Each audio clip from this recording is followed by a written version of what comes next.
Rajini sir தன்னோட வாழ்க்கையில் எப்பயுமே அரசியல் சம்மந்தப்பட்ட கருத்துக்களை சொல்லும்போது அந்த கருத்துக்களை வந்து பார்த்தீங்கன்னா போர் கூட வந்து பார்த்தீங்கன்னா லிங்க் பண்ணி சொல்லுவார். ஏன்னா அரசியல் அப்படிங்கிற சூழ்நிலைக்குள்ளே எப்பயுமே வந்து பார்த்தீங்கன்னா வெற்றி அப்படிங்கிற குறிக்கோளோட மட்டும்தான் எல்லாருமே வந்து பார்த்தீங்கன்னா செயல்படுறாங்க. ஆனால் ரஜினி சார் தான் அரசியலுக்குள்ளே வருவது உறுதின்னு சொன்ன நேரத்துலேருந்து இது வரைக்கும் வந்து பார்த்தீங்கன்னா ஒரு நேர்மறையான அரசியலுக்கு உண்டான ஒரு ஆரம்பமாக ஒரு அரசியல் இருக்கணும் அப்படின்னு சொல்லி ஒரு முயற்சி எடுத்து தான் நான் உள்ளே வந்திருக்கேன் அப்படிங்கிற விஷயத்தை ரொம்ப தெளிவுபடுத்துறாரு. தன் மேலே வச்சிருக்க பாசத்தினால ஒரு மிகப்பெரிய ஒரு மக்கள் கூட்டம் தன்னை நோக்கி வந்துட்டு இருக்கு அப்படிங்கிற விஷயத்தை அவர் உணர்றாரு. அவங்களுடைய வாழ்வாதாரத்திலேருந்து அவங்களுடைய வீட்டு ஓடு வரைக்கும் வந்து பார்த்தீங்கன்னா எந்த விஷயத்துலையும் பாதிக்கப்படக்கூடாது அப்படிங்கிற விஷயத்தில் ரொம்ப ரொம்ப தெளிவாக வந்து ரஜினி சார் வந்து முன்னேறி வந்து போயிட்டே இருக்கார். ஆனால் ஒரு விஷயத்தை பொதுவான மக்கள் உணர்ந்தாங்களோ இல்லையோ தெரியாது, ஆனால் வந்து பொதுவான அரசியல் கட்சிகளும் சரி அரசியல் சார்ந்தவங்களும் ரொம்ப உணர்ந்திருக்காங்க. நம்ம என்னதான் பேசினாலும் நம்மளை பற்றி யாருமே பேச மாட்டாங்க. ஆனால் ரஜினி என்னதான் பேசாமல் இருந்தாலும் அவரை பற்றி எல்லாரும் பேசிட்டு தான் இருப்பாங்க. ஏன்னா கடந்த 30 வருடங்களுக்கு மேலே மீடியாக்களுக்கு வந்து தீனியாக வந்து இருக்கிற ஒரே ஒரு விஷயம் வந்து அந்த ரஜினிகாந்த் அப்படிங்கிற மனிதன் மேலே வருகின்ற வெறுப்பு. ஒரு பத்திரிக்கை வந்து பாராட்டி எழுதும், இன்னொரு பத்திரிக்கை வந்து எதிர்த்து எழுதும். ஆனால் ரெண்டு பேருமே ரஜினிகாந்த் அப்படிங்கிற மனிதனை பற்றி பேசாத வந்து பார்த்தீங்கன்னா பேப்பர் விற்றதே கிடையாது அப்படிங்கிற விஷயம் தான் உண்மை. அந்த காலத்தில் வந்து பேப்பர் விற்றதுலேருந்து இந்த காலத்தில் வந்து இந்த சாஃப்ட்வேரில் வந்து அந்த யூனிகோடு விற்கிற வரைக்கும் எல்லா விஷயங்களும் வந்து பார்த்தீங்கன்னா ரஜினிகாந்த் அப்படிங்கிற மனிதனை பற்றி பேசி தான் அதிகமாக இருக்குது. கோடிக்கணக்கான தொண்டர்களை எங்களோட கட்சிக்குள்ளே வச்சிருக்கேன்னு சொல்லி மார்த்தட்டி கொண்டு இருக்கிற இந்த அரசியல் சூழ்நிலைக்குள்ள ஒரு தனி மனிதனாக தன்னோட வாழ்க்கையில் முன்னேறணும்னு சொல்லிட்டு வந்து பிழைப்பு தேடி வந்த ஒருத்தர் வந்து தன்னோட வாழ்க்கையில் உழைப்பினால் முன்னேறின ஒரே ஒரு தனி மனிதனை பார்த்து இவ்வளோ பெரிய கோடிக்கணக்கான மக்களை கையில் வச்சிருக்க அந்த கட்சிகள் பயப்படுற அளவுக்கு ஒரு தோற்றத்தை ஏற்படுத்தியிருக்காரு தெரியுங்களா? இதுவே அரசியல் அவர் கிடைச்ச மிகப்பெரிய சக்சஸ்.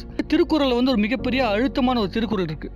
ஒளித்தக்கால் எண்ணாம் ஒவ்வொரு எலிப்பகை பாம்பு உயிர்ப்ப கெடும் அப்படின்னு சொல்லிட்டு ஒரு மிகப்பெரிய குறள். அது வந்து பார்த்தீங்கன்னா படைமாட்சி அப்படின்னு சொல்லிட்டு அந்த ஒரு அதிகாரத்தில் வந்து அந்த குறள் வரும். அதுக்கு என்ன அர்த்தம் அப்படின்னா, ஒரு பாம்பு இருக்குன்னா அந்த பாம்பு முன்னாடி வந்து கோடிக்கணக்கான எலிகள் வந்து நின்னால் கூட அந்த பாம்புடைய மூச்சு சத்தம் கேட்கும்போது அந்த எலிகள் எல்லாமே சிதறி ஓடும் அப்படிங்கிறது வந்து பார்த்தீங்கன்னா படையை வந்து தாங்கிறவன் எவ்வளவு பலமாக இருக்கணும் அப்படிங்கிற விஷயத்தை உணர்றதுக்காக அந்த திருக்குறளை வந்து சொல்லியிருப்பாங்க.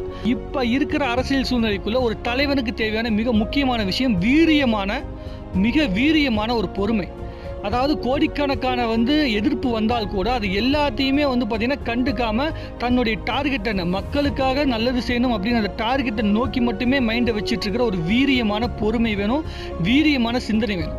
தமிழ்நாட்டுக்குள்ள நூற்றுக்கணக்கான கட்சிகள் இருந்தாலும் வெறும் 4-5 கட்சி மட்டும் தான் வெளியே தெரியுதுன்னா அதுக்குண்டான ஒரே காரணம் என்னன்னா, எல்லா கட்சிகளும் ஆரம்பிக்கும் போது அவங்க கிட்ட வந்து வீரம் இருக்குமே தவிர வீரியமான பொறுமை இருக்காது.